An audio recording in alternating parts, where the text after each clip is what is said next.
इस कथा के बिना अधूरा है वट सावित्री व्रत। अखंड सौभाग्य की होगी प्राप्ति। हिंदू पंचांग के अनुसार ज्येष्ठ माह की अमावस्या तिथि को वट सावित्री व्रत पड़ता है। आज सुहागिनी महिलाएं पति की लंबी आयु और अच्छे स्वास्थ्य के लिए बरगद के पेड़ की पूजा करती हैं। इसके साथ ही वट वृक्ष से कामना करती हैं पति के साथ साथ संतान सुखी रहे। आज के दिन बरगद के पेड़ की विधिवत पूजा करने के साथ व्रत कथा सुनना शुभ होता है। तो आइए सुनते हैं वट सावित्री व्रत कथा। प्रसिद्ध तत्वज्ञानी अश्वपति भद्र देश के राजा थे। उनको संतान सुख नहीं प्राप्त था। इसके लिए उन्होंने 18 वर्ष तक कठोर तपस्या की, जिसके उपरांत सावित्री देवी ने कन्या प्राप्ति का वरदान दिया। इस वजह से जन्म लेने के बाद कन्या का नाम सावित्री रखा गया।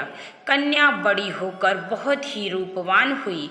योग्य वर न मिलने की वजह से राजा दुखी रहते थे। राजा ने कन्या को खुद वर खोजने के लिए भेजा। जंगल में उसकी मुलाकात सत्यवान से हुई।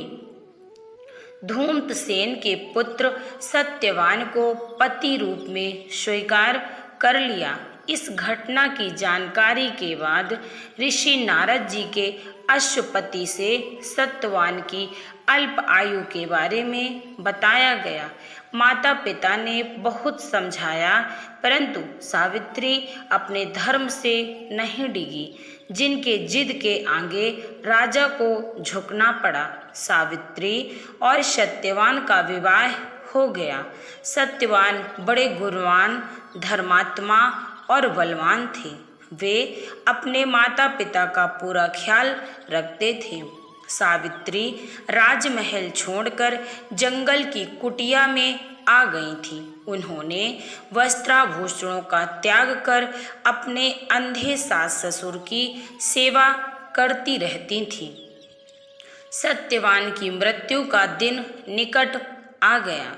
नारद ने सावित्री को पहले ही सत्यवान की मृत्यु के दिन के बारे में बता दिया था। समय नज़दीक आने से सावित्री अधीर होने लगी।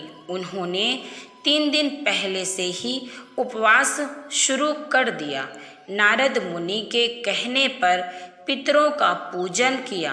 प्रत्येक दिन की तरह सत्यवान भोजन बनाने के लिए जंगल में लकड़ियां काटने जाने लगे, तो सावित्री उनके साथ गईं।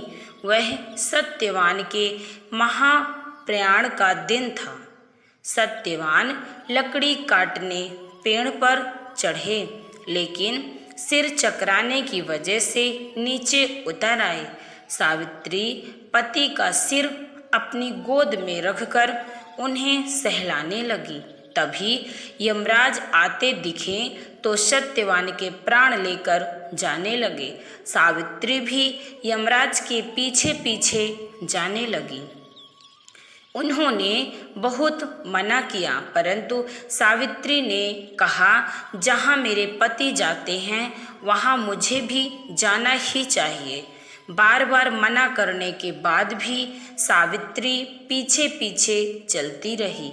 सावित्री की निष्ठा और पति प्राणता को देखकर यम ने एक एक करके वरदान में सावित्री के अंधे सास ससुर को आंखें दी, उसका खोया हुआ राज्य दिया और सावित्री को देखने के लिए कहा।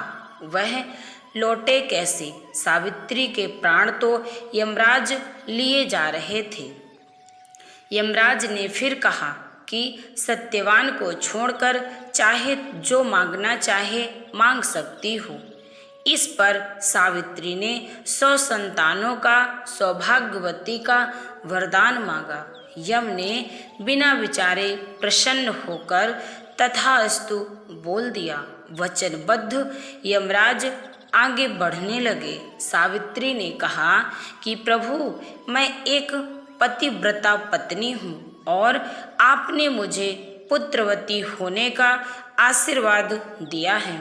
यह सुनकर यमराज को सत्यवान के प्राण छोड़ने पड़े। सावित्री उसी वट वृक्ष के पास आ गई जहाँ उसके पति का मृत शरीर पड़ा था। सत्यवान जीवित हो गए। माता पिता को दिव्य ज्योति प्राप्त हो गई और उनका राज्य भी वापस मिल गया।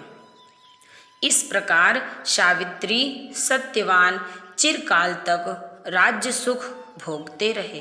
अतः पतिव्रता सावित्री की तरह ही अपने सास ससुर का उचित पूजन करने के साथ ही अन्य विधियों को प्रारंभ करके वट सावित्री व्रत करने और इस कथा को सुनने से व्रत रखने वाले के वैवाहिक जीवन के सभी संकट टल जाते हैं।